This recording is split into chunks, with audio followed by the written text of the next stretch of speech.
those vegan guys. Thank you. Hiya beautiful people, I've sat and pondered this one long and hard over the last few days, and even this morning before I'm kind of making this, I've gone through this whole, should I script it, should I not script it, but should I do some bullet points, have them on a piece of paper there? That feels a bit contrived, even though it would probably come across as a much better vlog.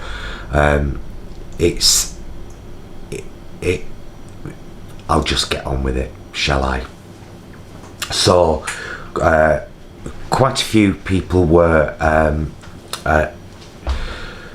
upset or concerned about the first in this, we'll call it a series of 3 vlogs about the recent the recent general election results in the UK. And it's kind of a form of gaslighting when you kind of really look at it.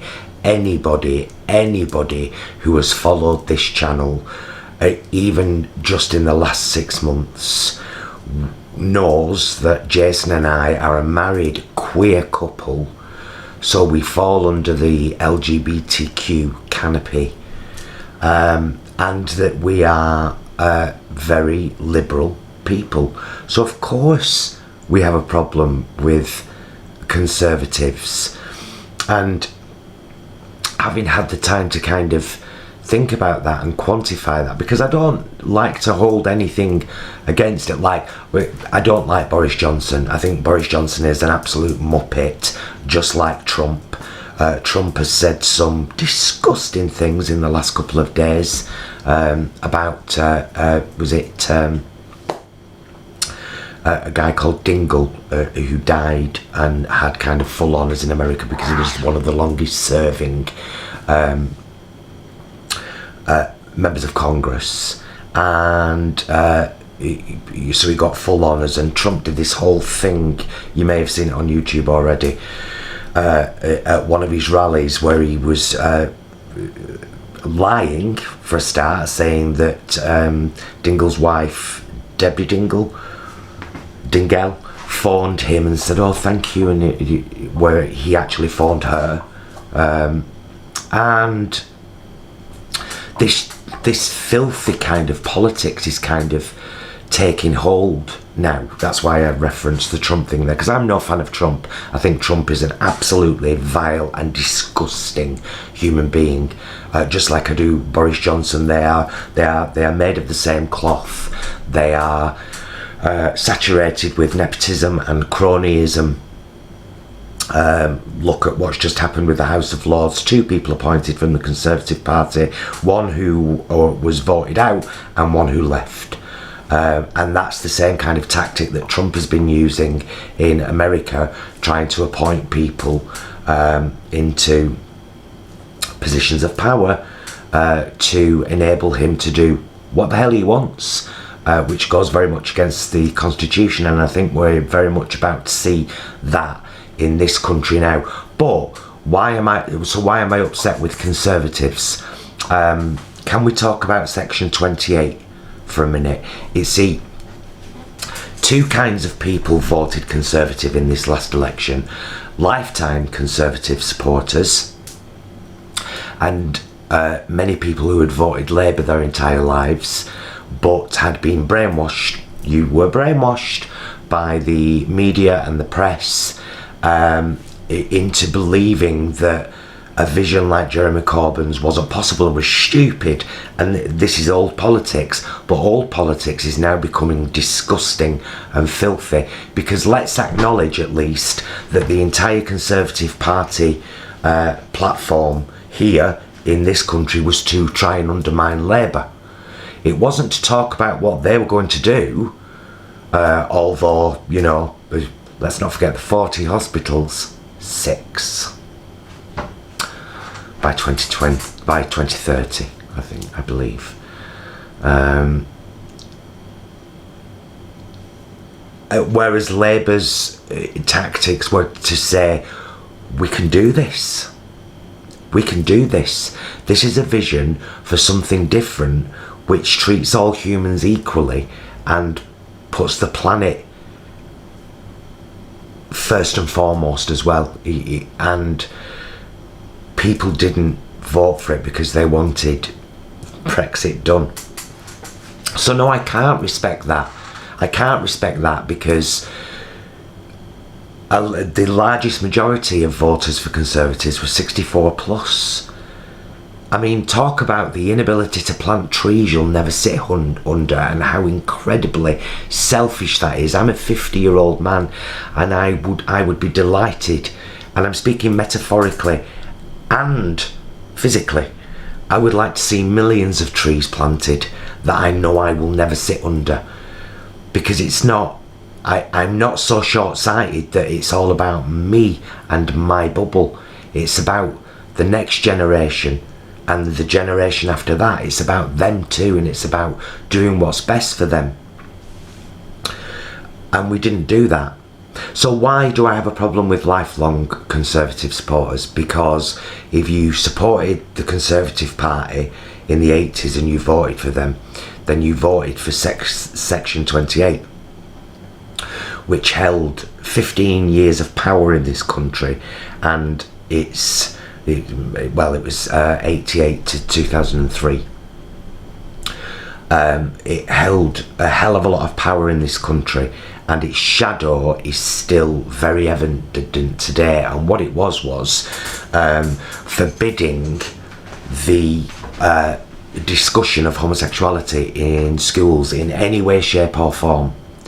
What was it Thatcher said in her famous speech? Young people are being taught that they have an inalienable right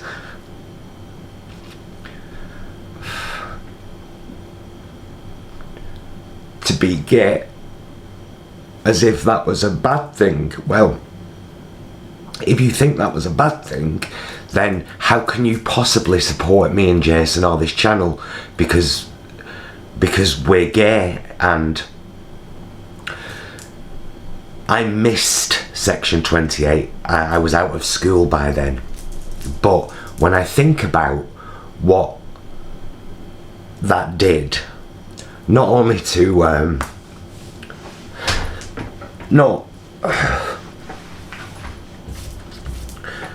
only to LGBT teachers,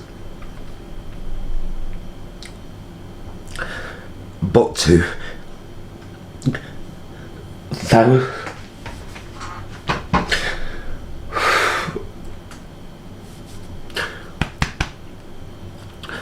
thousands of young people whose teachers weren't allowed to tell them it's okay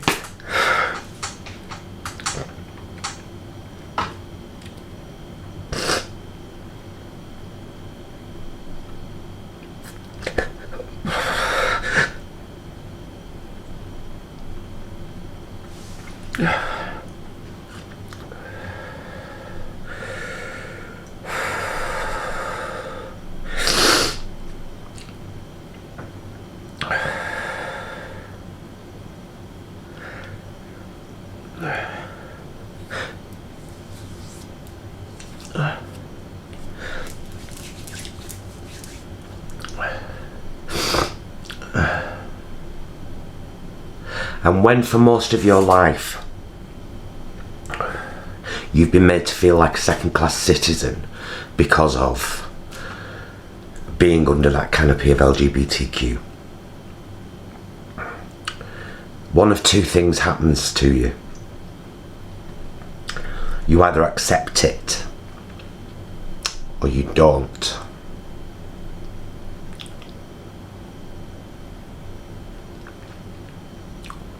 And I don't accept that I am any less than anybody just because the man that I've spent 23 years of my life with, unloved with every part of me, happens to be the same sex. So when you wonder why I'm anti-conservative, remember that first.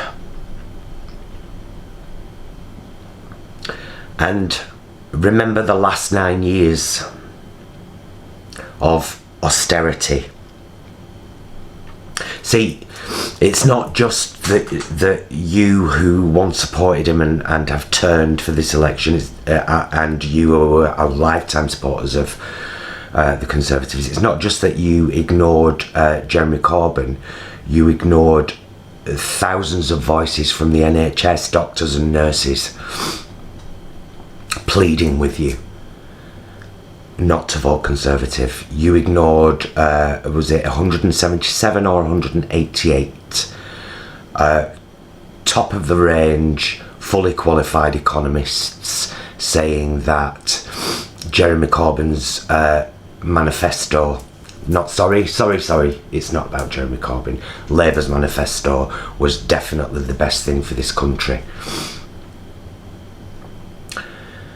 And of course, the much fairer plan of Jeremy Corbyn of the Labour Party to have another referendum with a broken down deal that everyone would be able to read and see and make sure that they knew in full, or remain, was a great option, because this option that you all who voted Conservative have chosen for the 48% of us that didn't vote to leave is that we just come crashing out no matter what.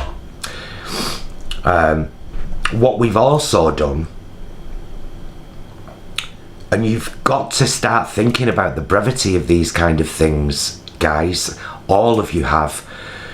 Not only have we legitimised dirty politics, not only have we allowed a campaign run on completely trying to undermine the other party, even to the point of buying the web address labourmanifesto.co.uk, which was a Tory move. Not only have we legitimised that, we've said to the next generation of young people, if you head a campaign full of lies, which then gets found out and fined because of those lies and manipulations, you can still run to be the leader of the country, and you can run that campaign on lies and misinformation. 88%, let's not forget, in social media ads, 88% by an independent fact checker, misleading ads by the Conservatives, 0% by the Labour Party. You can do that and you can still win and get into the most powerful position in this country. That's what we've told the next generation. Are you on me, Karen? Although I probably look dog awful right now, and if I do apologise. I am refusing in future to censor or stifle my emotions. When they need to come out, they need to come out. I absolutely 100% don't mind sharing that with you. In fact, I think it's really healthy. And I think we need to all take a long, hard look at ourselves, particularly the people that have just voted Conservative in the UK election. I think you need to, this tank-topped bum boy, as quoted by your new leader, the guy that you voted for,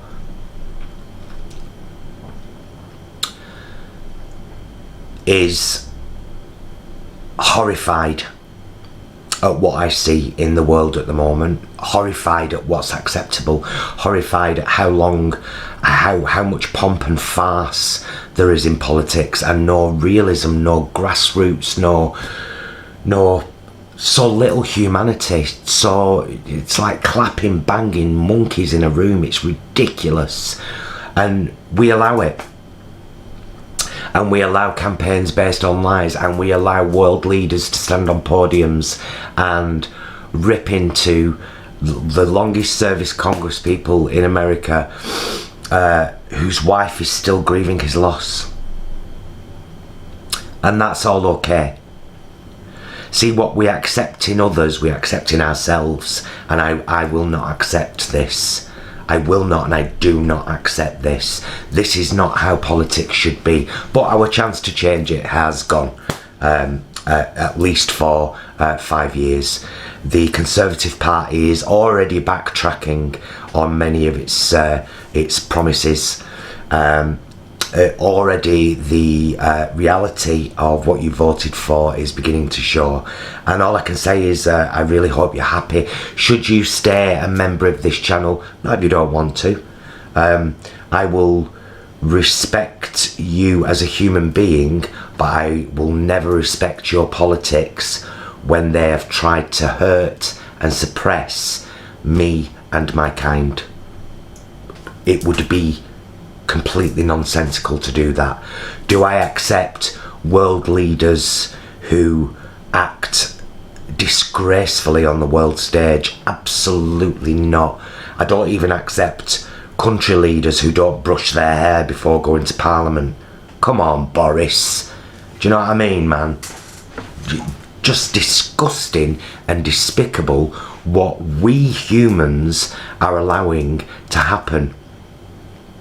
So if you want to stay a part of this channel, please do, but I'm not going to apologise for being what I consider to be more tolerant and accepting and wanting equality and a peaceful world than what you seem to be by your vote or your lifetime vote.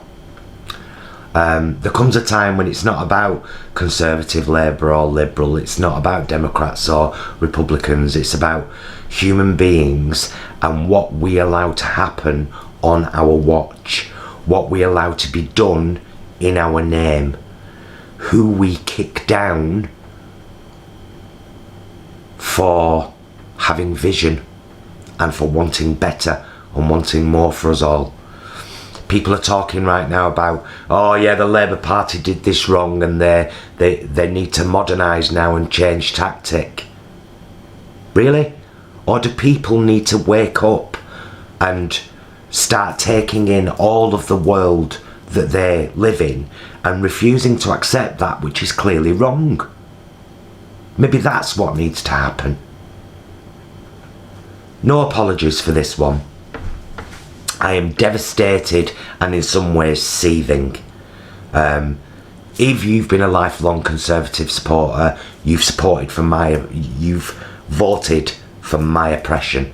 So how could you possibly want to support this channel if you voted for me and my kind to be oppressed? Don't gaslight me and say, oh well, if you don't want me as part of this channel, you make the choice. This is a channel on YouTube open to everybody with a willingness to open their hearts and learn about the world we live in and to have compassion for animals and other humans. And why am I so passionate about this Section 28 thing? Well, if you've never seen it, Stuart, Jason and I and a guy called Tom founded a company called Pink Triangle Theatre many years ago. And we worked with that company for 6 years, tackling homophobia in schools, which had been allowed to raise its ugly head and find itself a nice nest bed because of Section 28 and its shadow.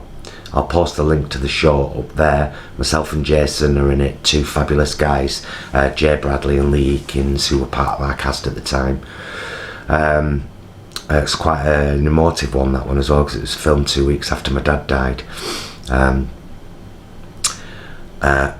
Which was another difficult relationship, another thing that us LGBTQ people often have to go through. So, you know, societal acceptance would be lovely. I'll post that video up there too.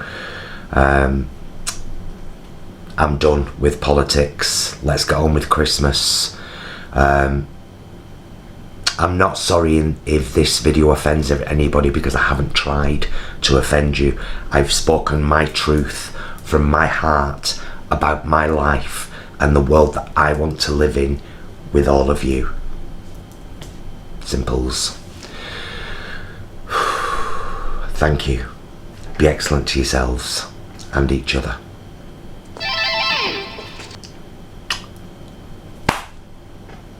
Really hope you've enjoyed the video. Please do like and subscribe, it helps us out loads. It really does. And check down there in the description because you'll find loads of links. The 2 ways that you can best support us to keep this channel going are through becoming a patron on our Patreon down there in the description, or buying our merch, darling.